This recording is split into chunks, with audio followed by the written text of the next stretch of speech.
Olá, sétimo ano, tudo bem com vocês? Meu nome é Isabela Moreira, sou sua professora de ciências. Então vamos começar esse semestre, esse novo semestre com força total. E na aula de hoje nós vamos estudar sobre a classificação dos seres vivos. Na aula de hoje nós iremos compreender a organização taxonômica adotada pela ciência ao longo da história para agrupar os seres vivos. Vamos também utilizar como características para agrupamento dos seres vivos os seguintes critérios: nutrição, obtenção de oxigênio, modo de reprodução e tipo de sustentação do corpo.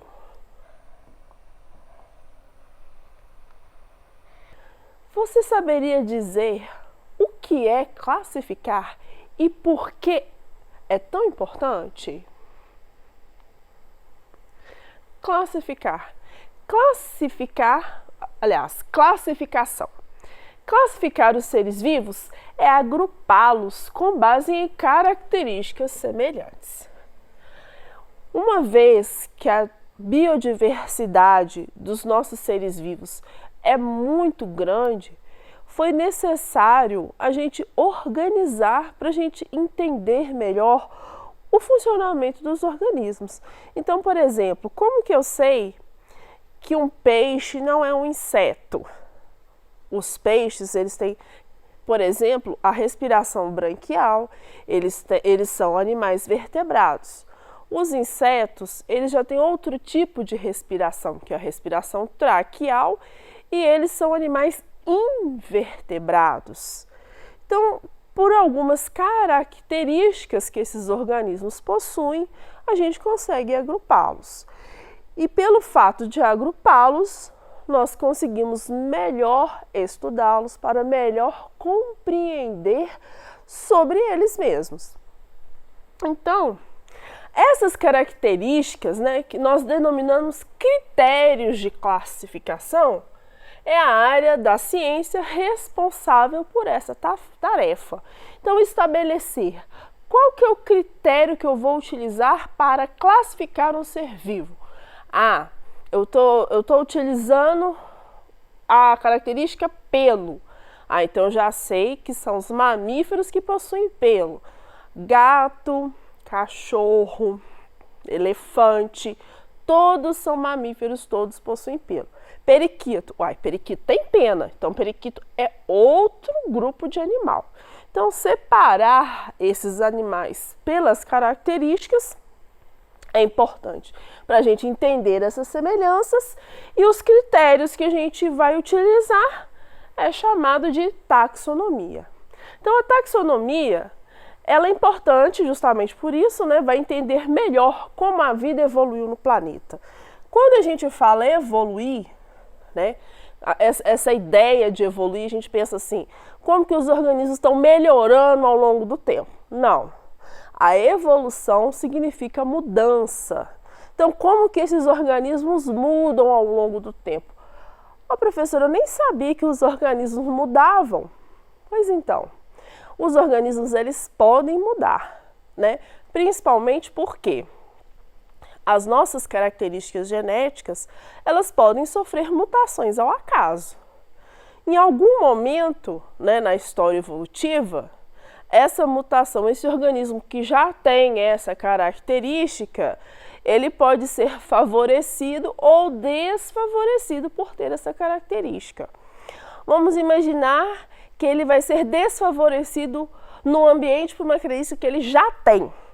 Então, pode ser que ele não consiga se reproduzir, pode ser que ele se torne um organismo extinto daqui a um tempo. Do outro lado, vamos supor que uma característica que eu já tenho, essa característica me beneficia, Eu falo assim, eu enquanto espécie, certo?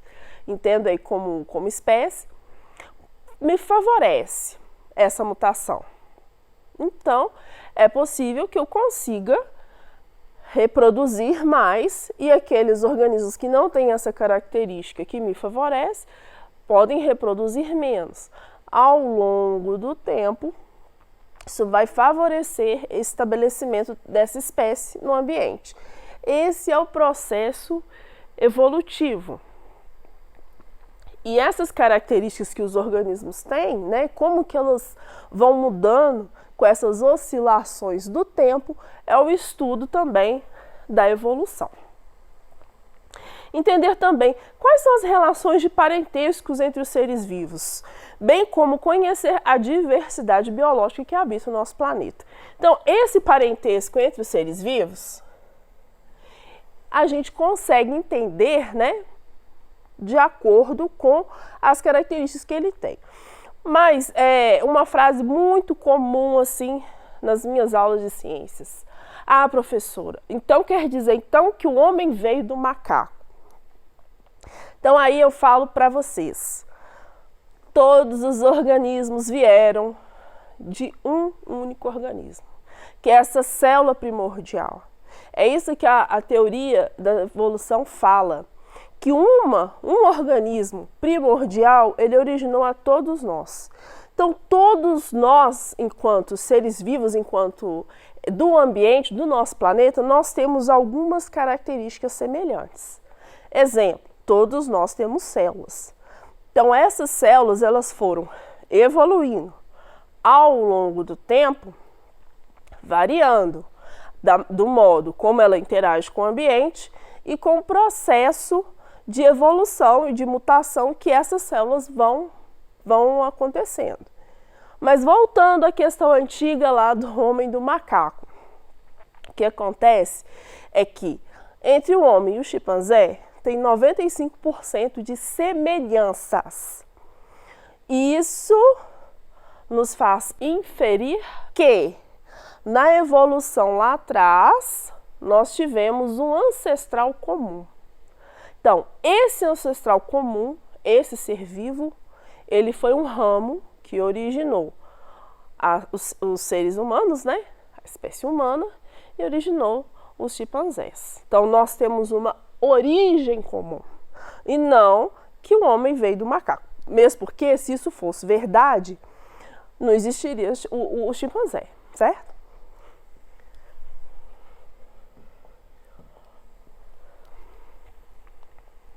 Sistema de classificação. Então, primeiro cientista, né, que veio a criar o sistema de classificação que nós utilizamos até hoje é o Carl von Linné, mais conhecido como Linneu. E nesse sistema de classificação dele, ele criou os táxons, ou níveis ou categorias taxonômicas, que consideravam as semelhanças entre os seres vivos. E essas categorias taxonômicas que o Linneu criou, ela começa com reino.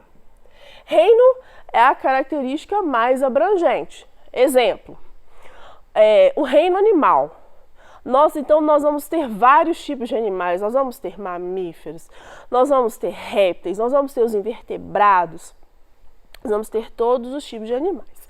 Aí quando fala filo, aí a gente já começa a separar, né? Um grupo de animais vai pertencer a tal filo, outro grupo de animais vai pertencer ao outro filo. Depois classe. A classe vai subdividir o filo. A ordem vai subdividir a classe. A família vai subdividir a ordem. O gênero vai subdividir a família e quando o nome tem o gênero e a espécie, a gente chegou naquele grupo mais específico. Então, quando a gente fala espécie, eu estou me referindo a um grupo específico. Por exemplo, nós, enquanto seres humanos, qual é a nossa espécie? A nossa espécie é Homo sapiens, que do latim significa o homem que pensa. Então, quando você fala Homo sapiens, está referindo à espécie humana.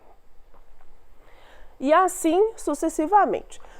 Mais tarde, surgiu uma outra categoria mais abrangente de todas, chamada de domínio.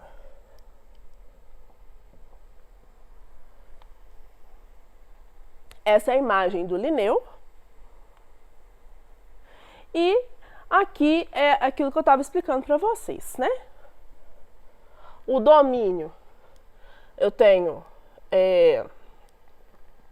a categoria mais abrangente, depois reino já é uma categoria que vai estar dentro de filo, dentro de classe, dentro de ordem, dentro de família, e o gênero, ele vai ter, né, os dois nomes que, igual eu falei, o gênero nosso, exemplo, é Homo, e a espécie é Sapiens. Então, aí eu chego na espécie, que é a parte mais específica. Nomenclatura. Nomenclatura é como que nós vamos padronizar o nome das espécies. Isso é importante para a gente saber identificar os seres vivos. Então, como que a gente escreve um nome de uma espécie? Primeiro que o nome ele é escrito em latim. Segundo, ele é binominal, ou seja, são dois nomes. O primeiro tem a letra maiúscula, o segundo a letra minúscula. E eles têm que estar ou grifado ou em itálico, se você estiver escrevendo aí no computador. Importância da nomenclatura.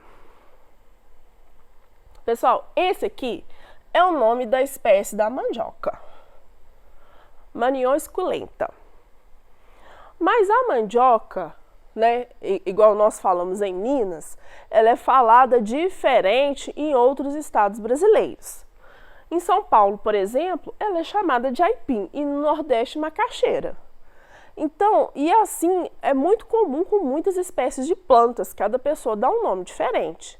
Então, para os cientistas saberem qual é o nome correto daquela planta, daquele animal, daquele ser vivo, é que foi importante fazer esse sistema de classificação. Aí a gente consegue identificar. Quando você fala um nome específico, a imagem é uma só.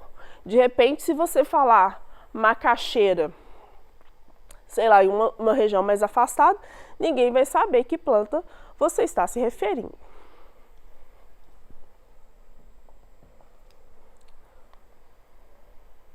Bom, aqui então, é para vocês terem uma ideia, nós vamos fazer a classificação da onça pintada, para a gente entender os níveis de abrangência entre as categorias taxonômicas. Então, quando eu falo reino animal, olha o tanto de animais que eu encontro. A onça pintada, o tigre, o gato, o lobo-guará, o mico-leão, a rã-touro e a borboleta. Então, todos eles são animais. Quando eu falo filocordados, eu estou querendo dizer aqueles animais que numa fase da vida tiveram a notocorda, que é substituída na fase adulta pela coluna vertebral. Então, todos esses aqui são vertebrados. A onça, o tigre, o gato, o lobo, o mico e a rã-touro. Quando eu falo mamária, né, que são os mamíferos, ordem mamária, eu estou querendo dizer o seguinte: animais que mamam, animais que têm pelo. Ah, então a rã-touro não tem pelo, não mama, está fora. Então, dentro da ordem dos mamíferos vai ter a onça pintada, o tigre, o gato, o lobo-guará e o mico-leão-dourado.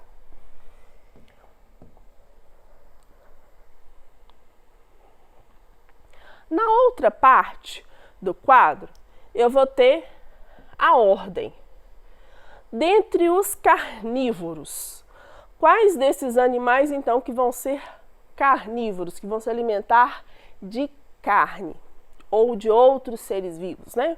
Melhor dizendo, a onça pintada, o tigre, o gato e o lobo-guará.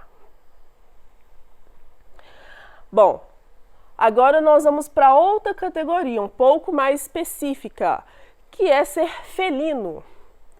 Quais deles são os felinos? Ah, é felino apenas a onça pintada, o tigre e o gato selvagem. Quando eu falo do gênero, O gênero é Panthera. Então, no gênero Panthera, a gente tem tanto a onça quanto o tigre. Mas a espécie Panthera onca, eu só vou ter a onça pintada. Certo? Então, é dessa forma que é feita a classificação dos seres vivos. A gente vai agrupando através das suas semelhanças até a gente ter um conjunto de características tão específico que é só aquela espécie que vai ter. Quando essas características estão assim bem específicas, são muitas categorias, aí eu vou chegar no nome da minha espécie. Raça em biologia. O que é importante? A gente chegou a um tempo de acreditar que existiam raças na espécie humana, o que não é verdade. O que acontece? Para eu ter raça, eu tenho que ter uma especificidade ainda maior, que aí eu vou chegar num nível chamado subespécie. Quando eu tenho as subespécies, aí eu começo a entender raça. Por exemplo, o cachorro, Canis familiaris, é o nome da espécie, mas os cães, eles são muito diferentes entre si. Então, aquilo que a gente chama de raças caninas são as subespécies caninas. Na nossa espécie, isso não existe. E isso foi firmado cientificamente quando começou a estudar o projeto Genoma, e a gente pôde observar que a variabilidade, né, entre os grupos humanos, entre os continentes, é de 3 a 5%, ou seja, não existe uma grande diferença entre nós humanos, então a gente conclui que a espécie humana é uma única raça.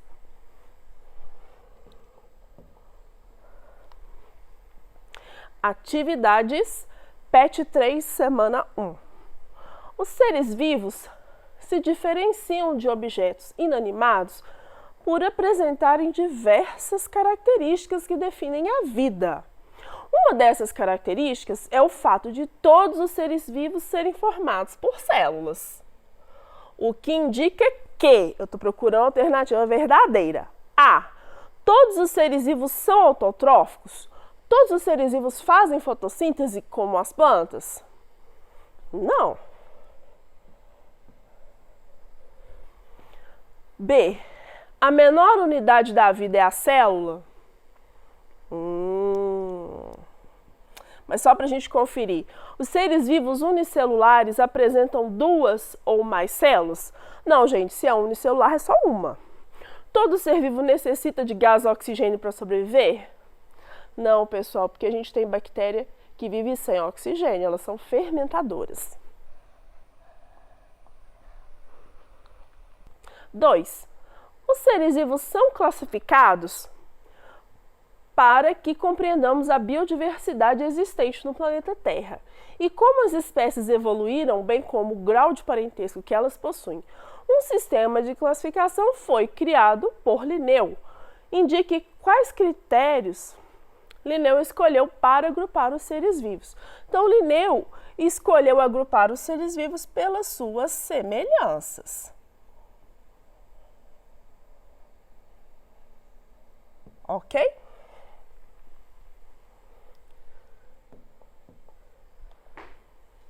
Classificar os seres vivos sempre foi um grande desafio. A variedade de características físicas e de hábitos de vida, por exemplo, é um dos problemas enfrentados. Para facilitar a classificação, Linneu propôs um sistema de categorias taxonômicas. De acordo com esse sistema, qual é o táxon mais abrangente? O mais abrangente é o reino, como o reino dos animais. Por exemplo. E na aula de hoje, nós aprendemos classificação biológica dos seres vivos, categorias taxonômicas, as referências do nosso trabalho e um abraço para vocês, até a nossa próxima aula e dúvidas, manda pra gente.